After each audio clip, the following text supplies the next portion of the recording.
Salut tout le monde, j'espère que vous allez bien. Dans cette vidéo aujourd'hui, on va parler des émotions. Vous savez, ces émotions qui nous embêtent, qui nous submergent, dont on ne sait pas quoi faire la plupart du temps dans notre vie. Moi j'ai une amie à qui on a reproché plusieurs fois sa colère. On lui a dit, notamment des thérapeutes ou des coachs en développement personnel, tu es en colère, c'est pas bien, faut travailler sur ta colère, ça te dessert, et tout le temps on lui renvoyait le fait qu'elle était en colère. Et ce que je peux observer chez elle, et on en a déjà discuté ensemble, c'est que sa colère, ça fait partie d'elle, et je dirais que c'est même une caractéristique de sa personnalité. En fait, sa colère est belle, j'ai envie de dire, parce que à certains moments, sur des sujets qui lui tiennent à cœur, elle s'emballe, elle s'emporte et elle commence à se mettre en colère. Mais j'ai envie de dire que c'est une sainte colère parce qu'elle a quand même un métier qui n'est pas facile, un métier dans l'humain, où effectivement sa colère lui permet de se positionner, de s'affirmer, de poser ses limites et surtout de revendiquer ses convictions à des endroits où vraiment on a besoin de gens qui sont solides et qui peuvent à certains moments monter au créneau. Et donc cette colère, elle est salutaire. Elle n'a pas du tout besoin de travailler sur sa colère parce que ça fait comme partie d'elle. Et si elle avait écouté ce que les gens lui renvoyaient à propos de sa colère, elle se serait dit qu'elle avait un problème et qu'il fallait absolument qu'elle annihile, qu'elle éradique ou qu'elle en fasse quelque chose de cette colère, alors que finalement, c'est quelque chose qui s'exprime assez naturellement chez elle et qui, pour ma part, je trouve, n'est pas du tout dérangeant. C'est pas une colère destructrice, c'est pas une colère qui nous enfonce dans quelque chose de très sombre. Là, c'est une colère qui, quelque part, l'aide à s'affirmer, à se positionner. Et donc, pour dire que les émotions qu'on considère comme inconfortables, désagréables, c'est parfois des émotions qui sont nécessaires, qui sont utiles. Et on aurait tort de vouloir justement les annihiler, les transformer, les contrôler, les gérer, comme on nous apprend dans certains courants aujourd'hui spirituels ou de développement personnel, mais plutôt de les accepter pour ce qu'elles sont, je dirais. Une part de nous, une part de notre identité aussi. Évidemment, il y a certains moments où les émotions nous emportent dans des endroits où on n'a pas envie d'aller. On sait très bien que des fois, on peut se laisser complètement entraîner par les émotions à tel point qu'on va finir par être dépressif, qu'on va explorer émotionnellement des endroits très sombres de notre personnalité. Donc là, c'est le moment justement où les émotions nous trahissent, nous emmènent quelque part où on n'a pas forcément envie de rester et ça devient presque pathologique. Donc évidemment que dans l'aspect émotionnel, il y a un aspect qui peut être pathologique à un certain moment. Mais sinon, les émotions à vivre, les émotions à croiser, les émotions à ressentir, c'est quelque chose de complètement normal. Quand j'allais consulter certains thérapeutes, on m'avait renvoyé à plusieurs reprises que j'étais déséquilibrée émotionnellement. Donc quand par exemple j'allais voir des énergéticiens ou des gens qui travaillaient un peu sur mon corps, on me disait oh là là, il y a un déséquilibre émotionnel, vous êtes pas stable au niveau des émotions, il y a des émotions qui sont bloquées, etc. etc.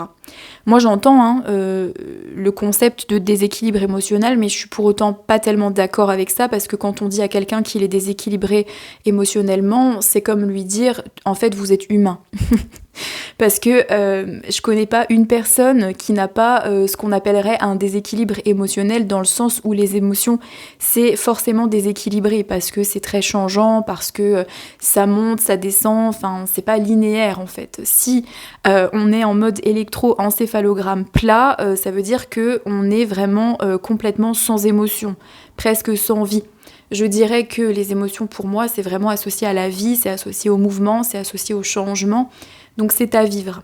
Et j'ai jamais trop compris ce diagnostic qu'on avait posé de déséquilibre émotionnel, parce que j'avais l'impression d'être une personne, instable, déséquilibrée et tout, jusqu'à ce que je comprenne que en fait c'est normal, et que les émotions, ça se vit, ça change, et parfois on ne sait même pas pourquoi on est dans une émotion. Je pense que peut-être le tort qu'on a aussi avec les émotions, c'est d'essayer de les comprendre absolument, de les décortiquer, de les analyser et de concevoir ça d'une manière très mentale, parce que ça s'explique pas. Des fois, on peut pendant 2 heures être triste ou en colère, mais on va pas forcément identifier le déclencheur ou identifier la raison pour laquelle on ressent cette émotion. Parce que ça peut être très ancien, parce que ça peut être un petit truc qui nous a contrariés mais qui est passé un peu à l'as. On peut pas vraiment savoir. Et quand on passe trop de temps à mentaliser en fait notre côté émotionnel, c'est-à-dire réfléchir sur nos émotions, les verbaliser, les conscientiser à outrance, les décortiquer, les analyser, en fait on s'embourbe dans l'émotion finalement. On la nourrit, on l'alimente. Mettons à un moment dans la journée que je sois en colère. Ce qui peut arriver, des fois ça peut m'arriver à certains moments d'être contrariée, frustrée, en colère pour une raison ou pour une autre. Je peux simplement me dire, ok, je suis en colère, bon ça va passer, parce que les émotions ça finit toujours par passer à partir du moment où on s'autorise à les vivre. Hop, je vis mon truc, la colère finit par passer, après je passe à autre chose, la joie, la bonne humeur, l'envie de faire quelque chose, peu importe. Si par contre je ressens cette colère-là et que au milieu de ma colère, je me mets à mentaliser, c'est-à-dire pourquoi je suis en colère, qu'est-ce qui m'arrive, c'est pas normal, qu'est-ce qui s'est passé, c'est quoi le déclencheur, c'est peut-être un truc ancien, il faut peut-être que je m'en occupe, que je travaille dessus, que plus je vais mettre mon mental dessus, plus je vais accrocher l'émotion et plus je vais la faire durer dans le temps et plus je vais l'alimenter, au risque de rester coincée dans cette colère, parce que du coup mon mental va s'activer, et de rester bloquée dans ma colère peut-être pendant plusieurs jours, parce que j'aurais alimenté mentalement. Donc l'idée, c'est parfois avec ces émotions d'être un peu comme les enfants, c'est-à-dire ça passe. Voilà, à un moment donné je suis triste, à un moment donné je suis en colère, à un moment donné je suis en joie, à un moment donné j'ai peur, à un moment donné je suis angoissée, après ça va mieux, et puis après j'ai une baisse de régime, puis ça repart, etc. Et en fait les enfants ils ont cette faculté, surtout très petits, de vivre leurs émotions au gré du vent et du rythme, et en fait ils se posent pas la question. Et quand j'avais travaillé notamment avec des enfants de primaire ou de maternelle en tant qu'enseignante, parfois j'étais surprise à quel point les adultes, nous, on mentalise énormément les émotions alors que eux, pas du tout. Par exemple, une petite fille qui était très fâchée et qui était venue me voir en me disant « Oh maîtresse, à la récréation, un tel m'a fait ça, je suis pas du tout contente ». Et en fait, elle est venue me dire que ça n'allait pas, qu'elle était fâchée, qu'elle était en colère, elle a boudé pendant 5 minutes. Et quand on est sorti de récréation et rentré en classe, j'ai voulu aller lui reparler de ce qui s'était passé, je lui ai dit « Alors du coup, ça va mieux, comment tu te sens, est-ce que tu veux en parler ?» Et en fait, elle ne savait pas de quoi je lui parlais, parce qu'elle était déjà passée à autre chose. Elle n'avait pas du tout bloqué sur l'événement. Et je lui ai dit, mais tu sais, tout à l'heure, t'étais en colère, etc. Et elle me regarde, elle me fait, ah oui, mais ça va mieux. Et c'est tout. Et il n'y avait pas du tout besoin d'en reparler, il n'y avait pas du tout besoin d'alimenter, d'essayer de comprendre, de chercher. Parce que moi, dans ma dynamique d'adulte, j'étais déjà partie dans l'idée d'aller lui en reparler, de décortiquer l'affaire, de la faire parler sur ses émotions. Et en fait, elle n'en a pas eu besoin. Parce que quand c'est arrivé, elle est venue m'en parler, elle a vécu son émotion, elle a exprimé sa contrariété et sa colère, et après c'était passé. Et ce que j'observe la plupart du temps, c'est que nous, adultes, on cristallise beaucoup sur les émotions et surtout, on s'empêche de les vivre. Et je crois que le pire truc qu'on puisse faire, c'est ça. Non seulement les alimenter trop au niveau psychique et trop décortiquer ou analyser, mais en plus de ça, ne pas s'autoriser à les vivre et à les ressentir. Quand on regarde de manière générale, socialement, on est très empêché dans nos émotions. On a du mal avec les personnes qui sont, comme on dit, sans filtre, quand il y a des gens autour de nous qui s'expriment physiquement, au niveau des émotions, qui rigolent très fort, qui sont très expressifs. On peut être parfois assez gêné parce qu'on n'a pas l'habitude d'une telle spontanéité. Nous, on est très guindés, en fait, de par nos codes sociaux, notre éducation, ce qu'il faut faire, ce qu'il faut pas faire, la bienséance, ce qui est acceptable, pas acceptable en société. Du coup, on est quand même hyper guindé. Je dis pas, il y a des cultures où c'est encore plus rentré à l'intérieur que la nôtre. Mais n'empêche, il y a cette forme de rigidité émotionnelle, de façade, qui fait qu'il ne faut pas montrer les émotions.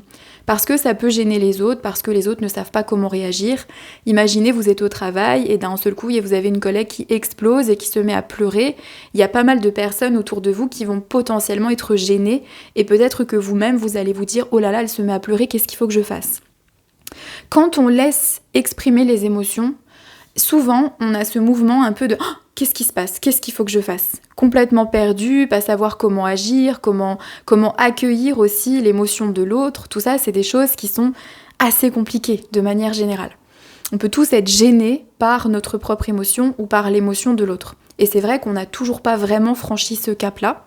Et quand on a des enfants parfois qui sont extrêmement spontanés, qui manifestent beaucoup, qui sont très expressifs, on a souvent des adultes qui essayent justement de leur dire, comme nous quand on a été petit par exemple, on a pu se faire annihiler ou écraser comme ça, de dire oh là là non, pas si fort, ne pleure pas devant les gens comme ça, ne te comporte pas comme ça, tu fais trop de bruit, tu déranges, etc. Donc on a toujours quand même chez les adultes cette volonté de vouloir contrôler l'émotion, de vouloir la gérer pour ne pas que ça se voit trop. Et donc, nous sommes gênés par rapport à nos émotions parce qu'on ne sait pas quoi en faire, on ne sait pas quoi faire de l'émotion de l'autre. Et surtout, quand une émotion arrive, la plupart du temps, on ne s'autorise pas à la vivre, c'est-à-dire qu'on la rentre à l'intérieur. Donc imaginez, vous êtes ému par quelque chose, les larmes commencent à monter, et là vous allez commencer à faire « Ah non, ah non. » Et vous allez tout faire pour contenir en fait vos larmes, contenir votre émotion, peu importe le nom qu'elle a, on s'en fiche, c'est pas tellement important, juste vous êtes ému, mais vous n'allez pas laisser sortir, parce que peur du regard de l'autre, qu'est-ce qu'on va penser de moi, et c'est pas bien de montrer ses émotions. Donc, il faut beaucoup de courage, je trouve, pour être spontané dans notre société, pour ne pas avoir peur aussi de s'exprimer, d'être expressif, d'être spontané. Et je pense que c'est peut-être ça qui va nous permettre d'avancer vraiment au niveau des émotions et de la manière d'entrer en relation avec ces émotions-là. C'est l'ouverture émotionnelle. Et quand on parle d'ouverture émotionnelle, on parle de accepter les émotions quand elles se présentent et ne pas systématiquement les rentrer à l'intérieur et essayer de les cacher. Parce qu'aujourd'hui, s'il y a autant de personnes, de mon humble avis, qui ont des soucis émotionnels, qui ont des syndromes dépressifs, de l'anxiété, des gens qui sont pas bien dans leur vie de manière générale, c'est parce qu'en fait, il y a tout un tas d'émotions, tout un monde émotionnel qui a complètement été rentré à l'intérieur et qui ne s'est jamais exprimé. Et on le sait de toute façon du point de vue médical que quand on a psychologiquement, psychiquement, émotionnellement beaucoup de choses qui ont été rentrées à l'intérieur qui n'ont pas été exprimées, on peut développer des pathologies, on peut développer des symptômes et des maladies parce que on n'a pas laissé sortir, on n'a pas laissé exprimer. Le véritable challenge aujourd'hui, selon moi, avec les émotions, ce n'est pas de les contrôler, ce n'est pas de les gérer comme certaines méthodes veulent nous faire croire, gérer son stress, gérer son émotion, un peu comme si nous étions toujours et encore des mini-entreprises qui devions toujours gérer, contrôler, anticiper, organiser tout ce qui se trouve à l'intérieur de nous, mais peut-être simplement accepter les émotions pour ce qu'elles sont. Voilà, parce qu'en réalité, il n'y a peut-être pas grand-chose à en faire, juste ça doit vivre, ça doit s'exprimer comme tout un tas d'autres choses en nous et je pense que la pire chose qu'on peut faire, c'est justement d'empêcher cette expression-là, d'empêcher de vivre ça. Notre challenge, c'est d'apprendre à vivre avec et de bien vivre avec nos émotions en fait. Pas dans une dynamique de contrôle, de gestion, d'organisation, mais en fait de laisser ce qui est vivant en nous être vivant finalement. Bon, merci d'avoir partagé ce moment avec moi. Prenez bien soin de vous et à bientôt pour de prochaines vidéos et de prochains partages.